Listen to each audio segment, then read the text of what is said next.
Fui aprovado no vestibular no ano de 1964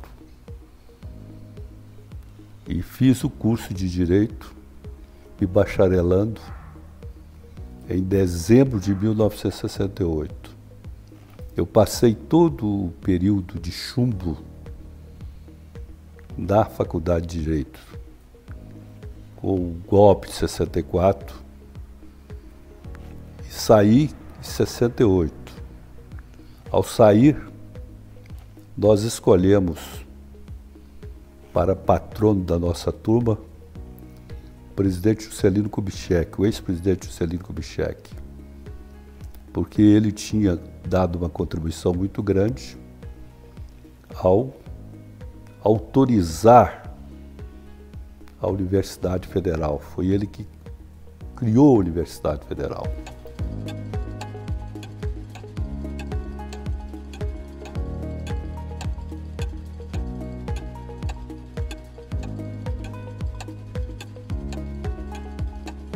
Entretanto, a formatura não pôde ser realizada porque, ao chegar em Goiânia, o Dr. Sobral Pinto foi preso. E o ex-presidente Juscelino Kubitschek foi impedido também de voar para cá, vir para cá. Era o golpe, nós estávamos vivendo todo esse período de arbítrio. Então, nós não nos formamos em dezembro de 68. Depois tivemos de fazer uma formatura simbólica, quando houve o processo de redemocratização. O interessante é que, ao passar esse período de 64 a 68 na Faculdade de Direito, nós vimos muitas agressões ao processo democrático, muita afronta. Nós vimos, por exemplo, o Centro Acadêmico 11 de Maio da faculdade, que representava os estudantes, ser invadido pelo pessoal fiel ao golpe de 64, e houve até uma intervenção do Centro Acadêmico. Foi nomeado um interventor. Nós vimos também um reitor tendo seu mandato cassado, sendo afastado da reitoria da universidade. E tinha, nessa época, muito poucas pessoas sabem, uma divisão chamada Divisão de Segurança e Informação. Todos os professores que faziam concurso na faculdade, mesmo que eles passassem,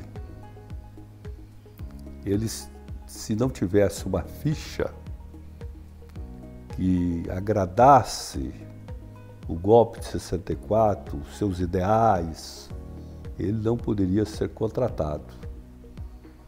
Isso aconteceu comigo. Eu tive de fazer vários concursos públicos, porque achavam que eu não era um professor confiável. Isso aconteceu comigo depois. Eu ganhei um convite para ir a Costa Rica, já professor, já advogado, um Congresso Internacional de Direitos Humanos pelo Sistema Interamericano de Direitos Humanos. E aí, quando eu fui tirar o meu passaporte para viajar, eu tive o dissabor de ir à Secretaria de Segurança Pública, que lá tinha o DOPS, que era uma polícia política, para pegar uma certidão que nada constava para ter o passaporte.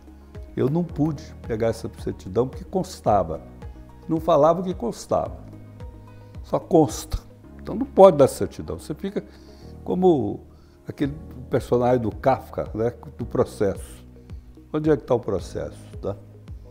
Não, naquela época bastaria você fazer uma crítica ao governo, ou bastaria você discordar O ambiente que nós vivemos na Faculdade de Direito é um ambiente de segurança. Você tinha um colega, de repente, no outro dia não aparecia, aí você sabia da notícia que ele foi preso. Entendeu? Agora, nós criamos uma espécie de... O espaço é público. A Faculdade de Direito da Universidade Federal. Ninguém pode se apropriar do espaço público. Então foi feito um pacto, assim, não chegou a ter nada assinado, que não podia assinar nada, mas houve um consenso para que ninguém dedurasse. O aluno não deduraria o professor não deduraria o aluno, preservando esse pluralismo ideológico. Pensa-se diferente. Tem posições ideológicas diferentes. Mas vamos preservar isso. E isso é democrático. Tá? Esse ambiente plural, você respeita o outro que pensa diferente.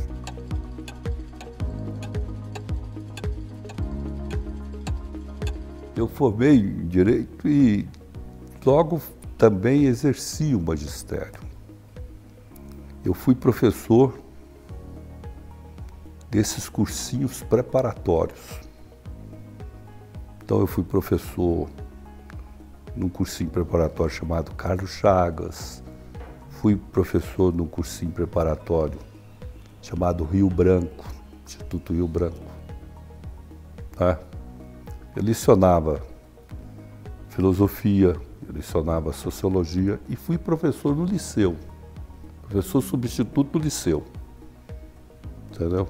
Filosofia, um professor substituto. Tá? E ao mesmo tempo eu advogava. Tá? Mas ficou bem marcada a minha carreira de professor. Eu sempre, às vezes, era tratado no tribunal como professor. Tá? Então, eu fiz essa atividade por muito tempo. Depois, eu fui, ainda muito novo, escolhido para ser... Eu já era professor da Universidade Católica, não era PUC, não. Era professor da Faculdade de Direito da Universidade Católica, tinha uma faculdade de Direito. Aí, houve um problema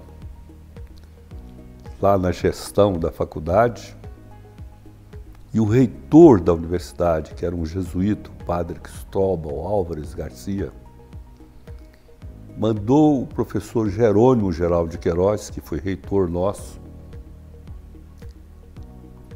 escolher com ele uma pessoa para dirigir a Faculdade de Direito da Universidade Católica. Então eu fui escolhido.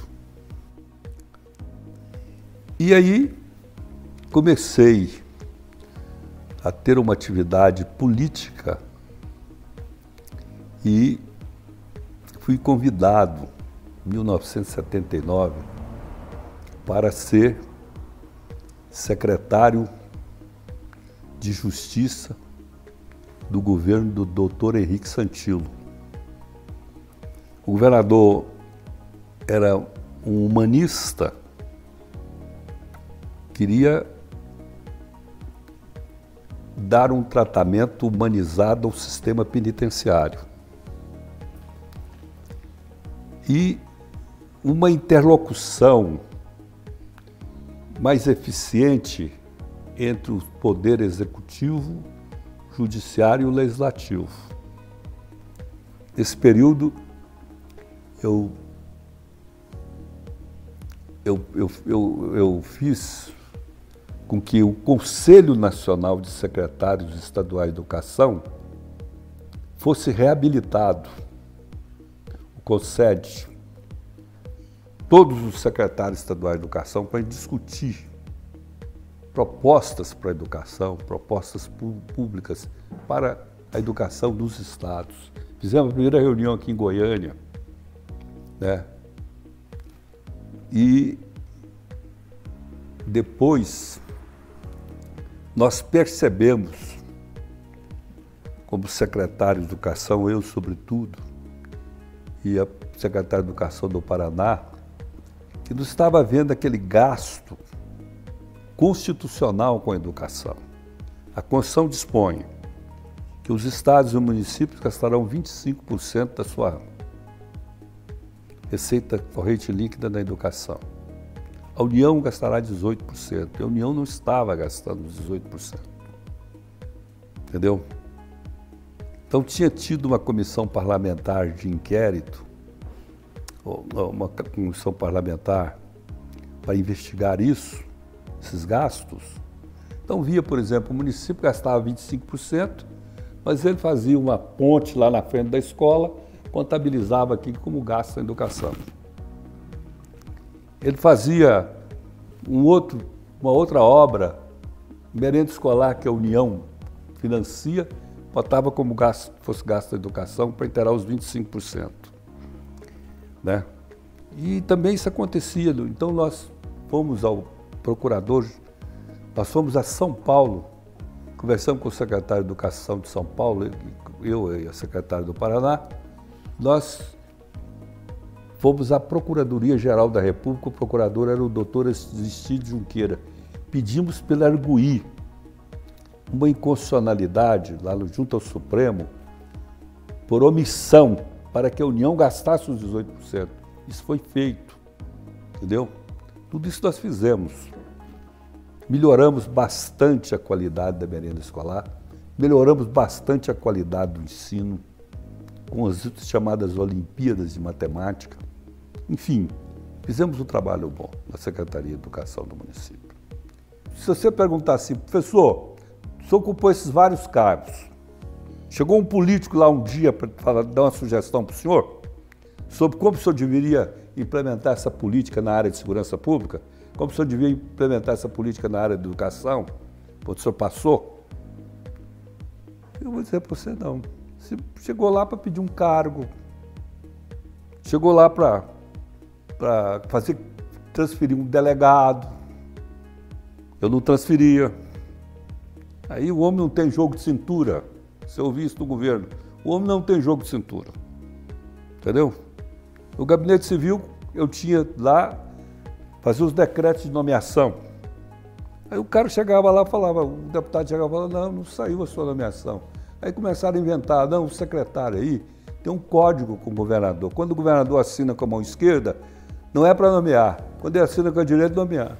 Você vê como é uma pobreza. Agora, será que é esse o Estado que nós queremos? Queremos deixar esse Estado para as futuras gerações? Não é isso? Nós queremos um Estado democrático. Para ter esse Estado democrático tem de haver mais igualdade. Sem igualdade não tem. É a mesma coisa a polícia. Ah, mas a polícia legitima isso, porque ela vai lá e prende o cara mesmo. Mas o cara pobre, né?